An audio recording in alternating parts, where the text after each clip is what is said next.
Hello students, welcome to 8th Standard Social Science History Unit 4 People's Revolt. In the previous video, we saw Palekarar system in Tamil Nadu, the role of Pulithevar and Kattabomman in the anti-British uprising. In this video, we are going to see the South Indian Rebellion 1800 to 1801 and Vellore Revolt 1806. Students, shall we move on to the class? The South Indian Rebellion 1800 to 1801. In February 1801, the brothers of Kattabomman, Umathurai and Savathaiya escaped from Palangotte prison and reached Kamudi.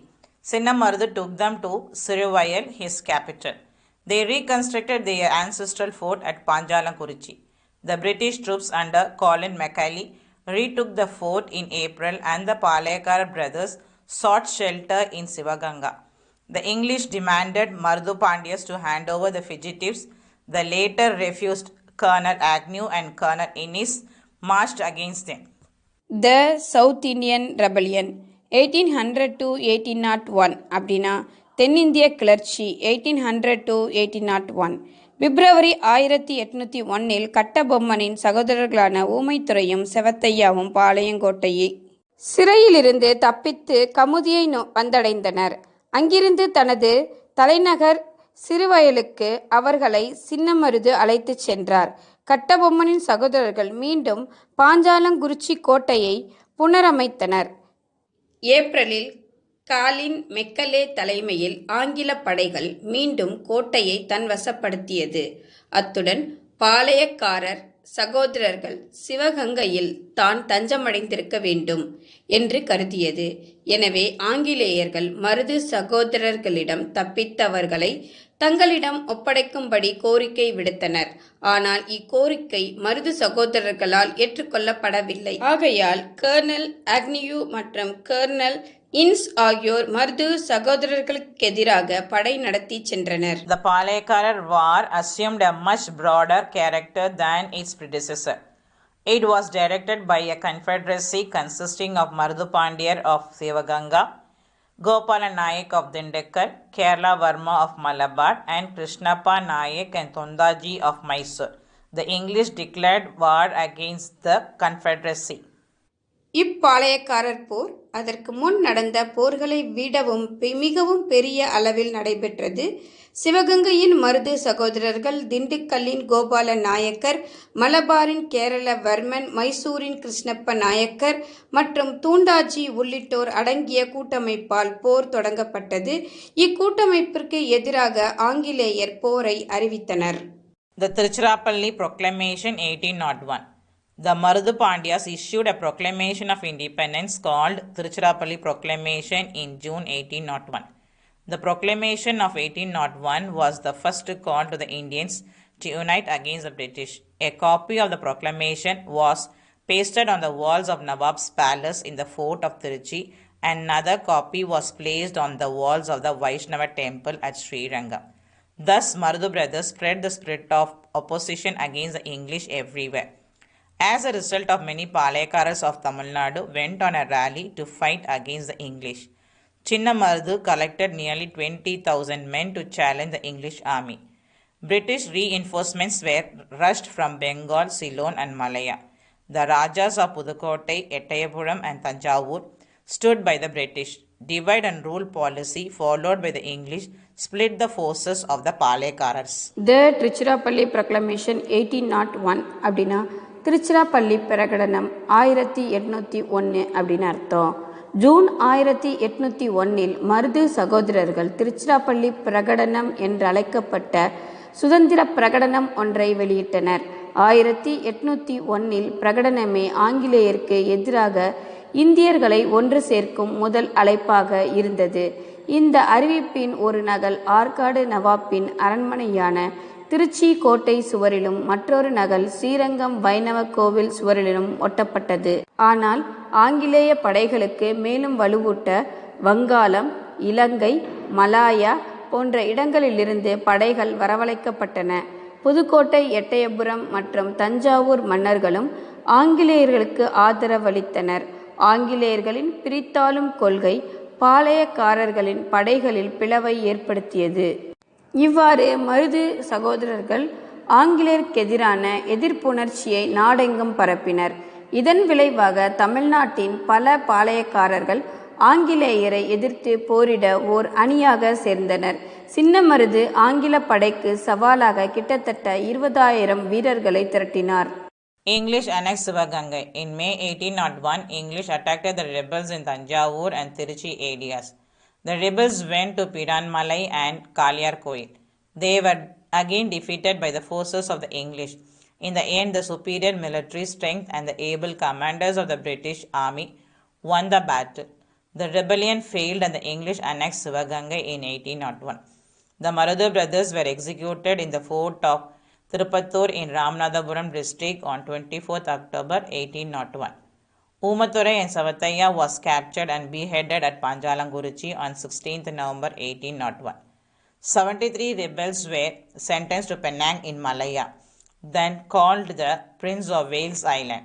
Though they fell before the English, they were the pioneers in sowing the seeds of nationalism in the land of Tamil.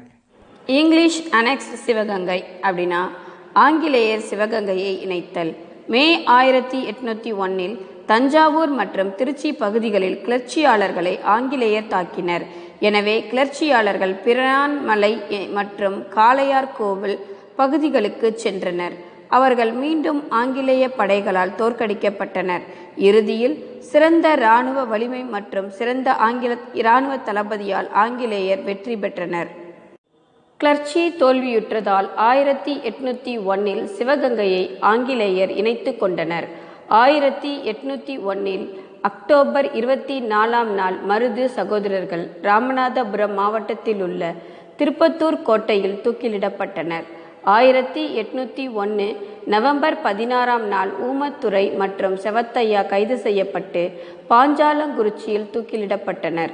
மேலும் 73 கிளர்ச்சியாளர்கள் மலாயாவின் பினாங்கிற்கு நாடு கடத்தப்பட்டனர்.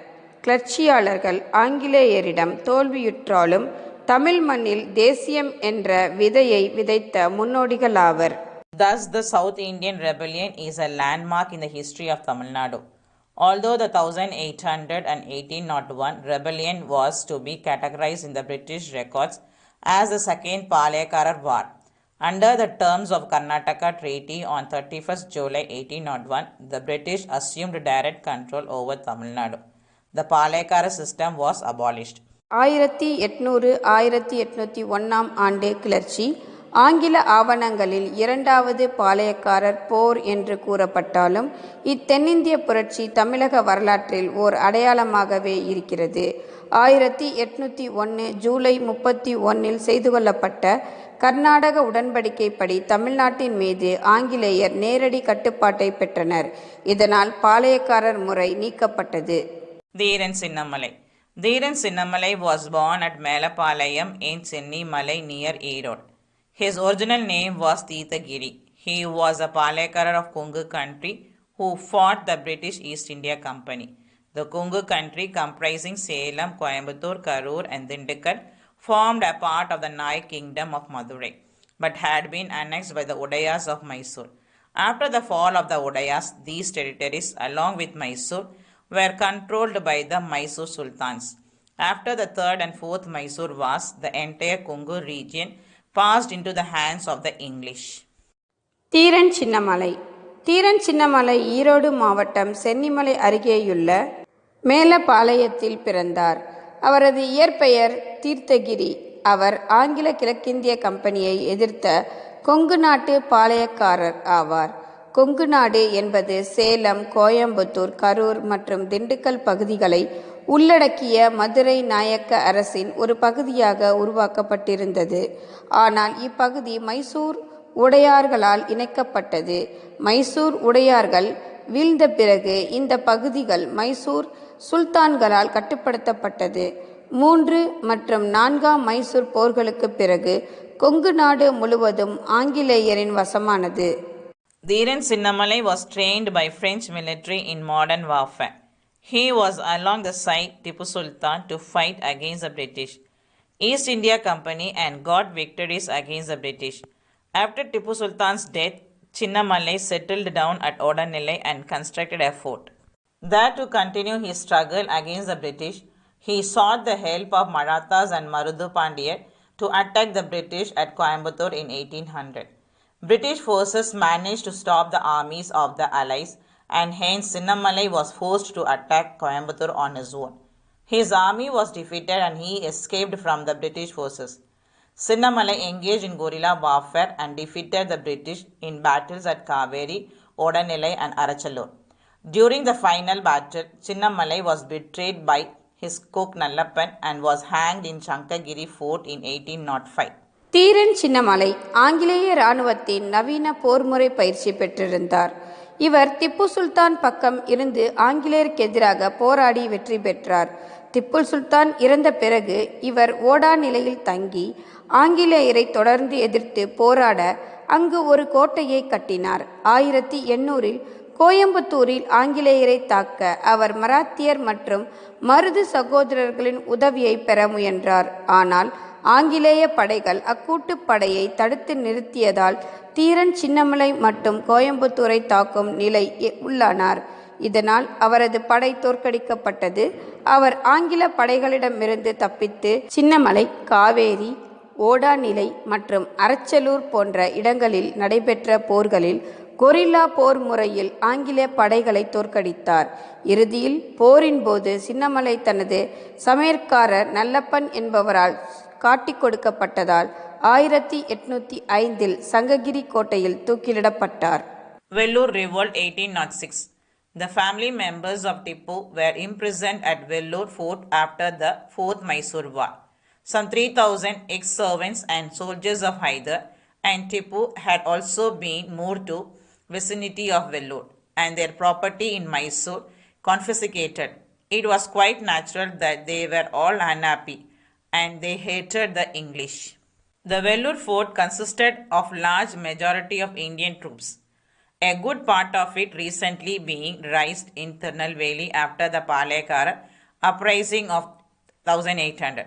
Many of the trained soldiers of the various palayams were admitted into the English army. Thus the Vellore fort became the meeting ground of the rebel forces of South India. In 1803, William Candavish Bentinck became governor of Madras. During his period, certain military regulations were introduced in 1805 to 1806 and were enforced by the Madras Commander-in-Chief Sir John Cardick, but the sepoys felt that these were designed to insult them. Vellore revolt 1806 அப்படின்னா வேலூர் கலகம் 1806.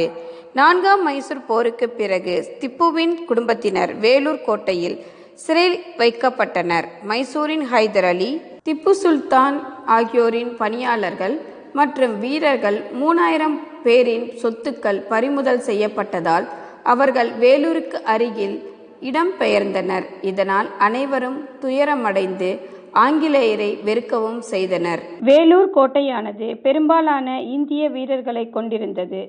அதன் ஒரு பகுதியினர் அப்பொழுது தான் 1800 நடைபெற்ற திருநெல்வேலி பாளையக்காரர் கிளர்ச்சியில் பங்கு பெற்றவர்களாகவும் இருந்தனர். மேலும் பல்வேறு பாளையங்களை சேர்ந்த பயிற்சி பெற்ற வீரர்கள் ஆங்கில படையில் சேர்த்து கொள்ளப்பட்டனர்.